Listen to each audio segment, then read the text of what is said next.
Good morning students. Welcome back to your computer class. In today's class we will start our discussion with scope, global scope and local scope. So in class we can have two type of variable. One is local variable, another one is global variable. The variable which are declared inside any block enclosed by a matching pair of curly braces are called local variables of that block. So these variables have local scope inside the block, means containing block. Local variables are visible and accessible within the block in which they belong to. That means we don't need that variable after the block. So we will declare the variable inside the block.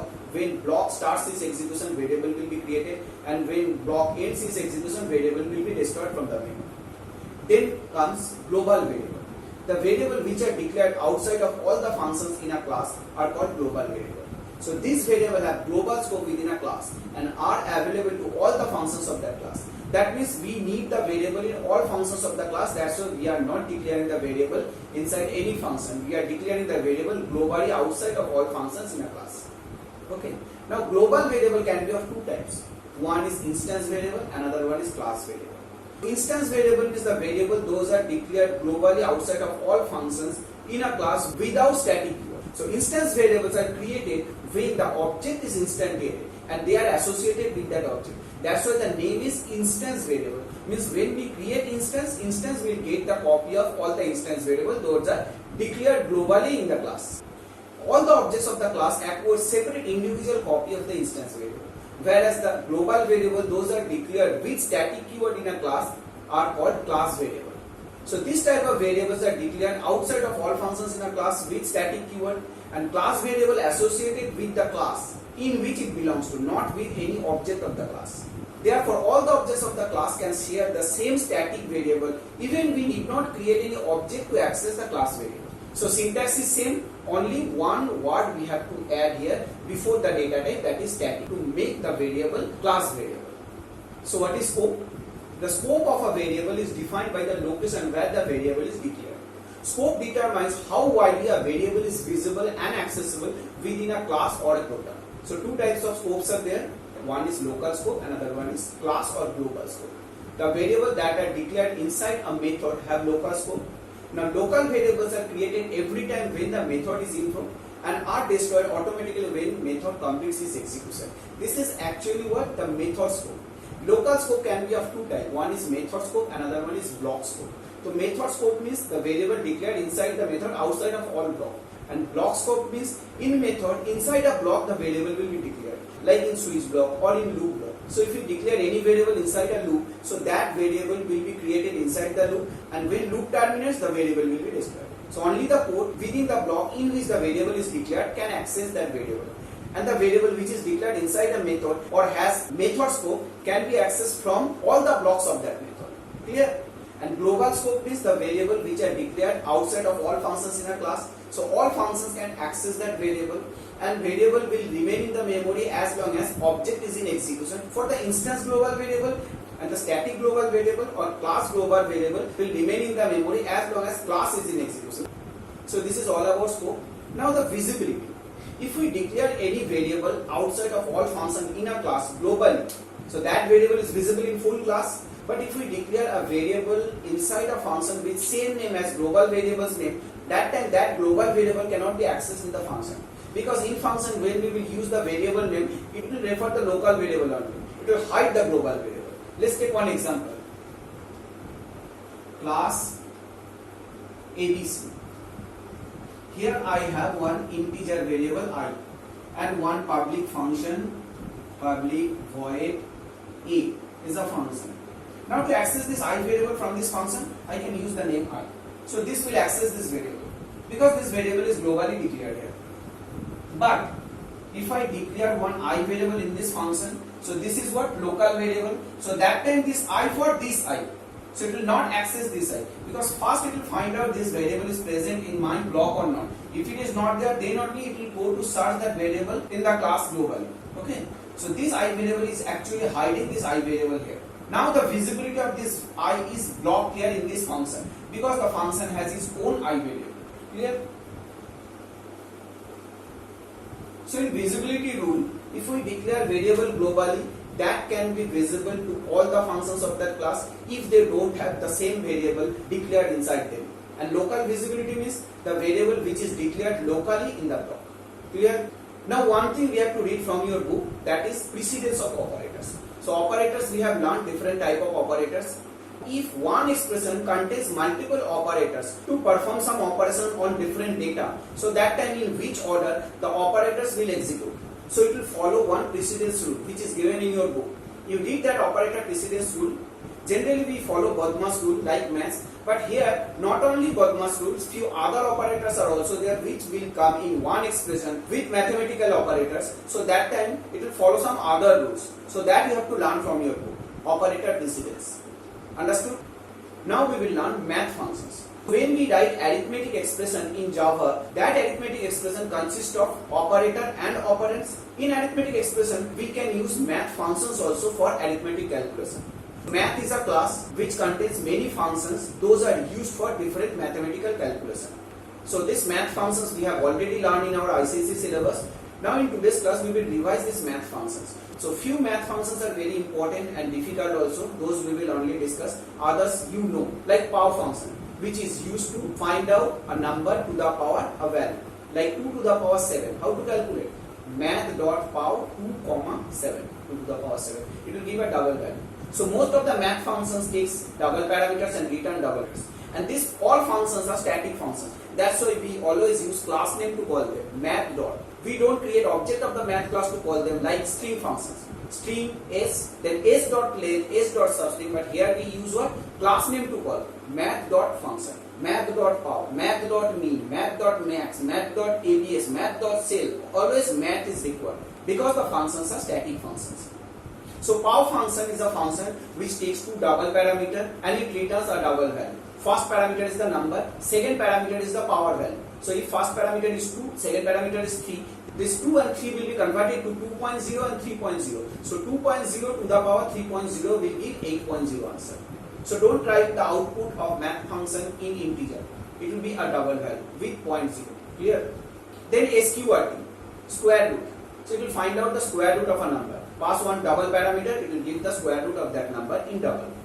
Next is ABS function, which will take one double parameter and it returns what? The absolute value of that double parameter. So if the double parameter is minus 12.730, it will simply ignore the sign and it will give the value, actual value, that is 12.73. It will ignore the trailing 0 in fractional part. And if any number starts with leading 0 in integer part, this 0 will also be discarded. That means actually it is giving the absolute value of a number. Next is max and min function. As the name suggested, max and min, they always find out the maximum value and minimum value from two parameters. Two parameters data type will be same. So four variations are there. That means they are overloaded functions. They can work on two integer parameters, two long parameters, two double parameters and two float parameters. And what type of parameter we will pass, it will return that type of value. So if the parameters type are double and double, it will return double value. When parameters are long and long, it will return long value. Clear? So max will return the maximum value of two numbers and min will return the minimum value of these two parameters. No need to show these functions. Next comes round function. Math.round. This function also takes one double parameter. Suppose 12.50. It will round up this number to the nearest integer and it will return that integer value. So this round function either takes double parameter or float parameter. When it takes double parameter, it returns the round up number in long type, and when it takes float parameter, it returns the round up value in int type. So if it is double value, by default it is double, 12.50. It will round up to the nearest integer, that is 13, and it will give 13. Clear?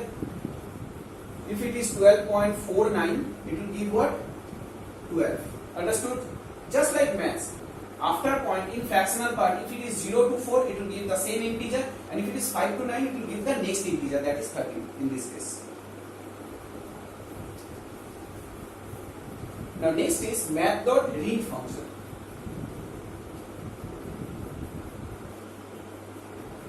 This always takes one double parameter and returns the double. So if the parameter is 12.47, it will give what? Just like round function 12. But as it returns double value, it will give 12.0. And if the number is 12.60, so it will give what? 13.0, just like round function. But in case of 0.5, like 12.5, it will give 12.0. But for 11.5, it will give 12.0. How? So only for 0.5, it checks the integer part of the number. If integer part is even number, it will give that even number 0.0, and if integer part is odd number, then next even number 0.0. Like for 11.5, it is giving 12.0. 11 is odd number, so it is giving next even number. But for 12.5, as the integer part is even number, so it is giving that number only with 0.0. Understood?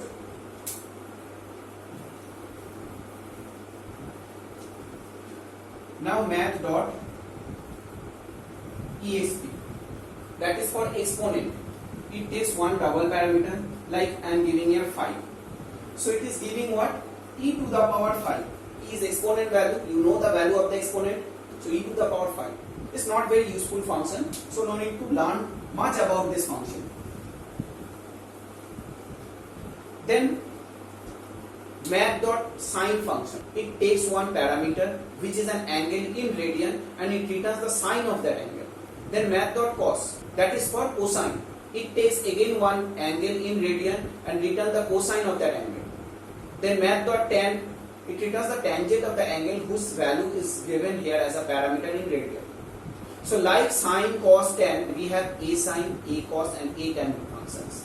So a sine function just opposite of sine function. Sine functions takes angle in radian and return the sine of that angle, and here it takes the sine of that angle as parameter and returns the angle in radian.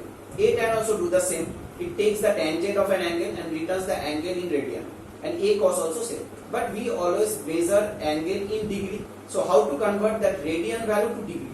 We have one function called 2 degrees, 2 radians. Math.2 radians, which takes one degree value and it converts that degree to radian.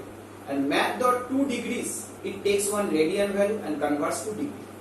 Understood? Next two important functions are cell and float. So math.cell,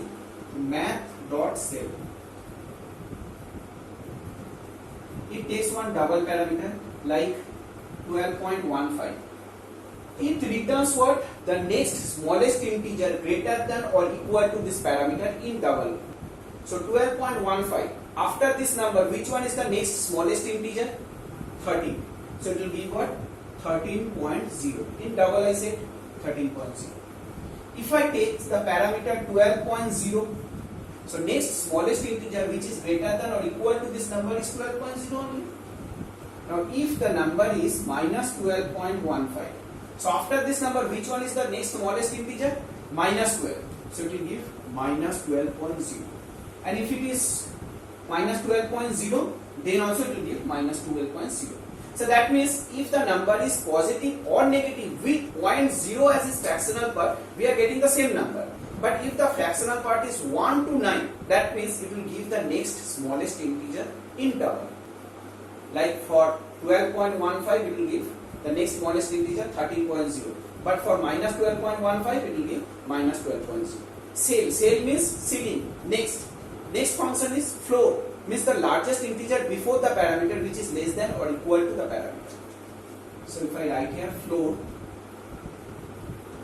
will return what? For 12.15, it will give 12.0. Because before 12.5, the previous largest integer is 12, so 12.0. So for 12.0 to 12.9, it will give 12.0.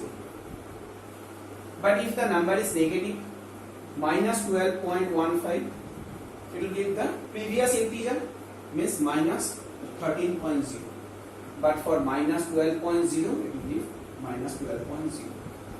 Clear?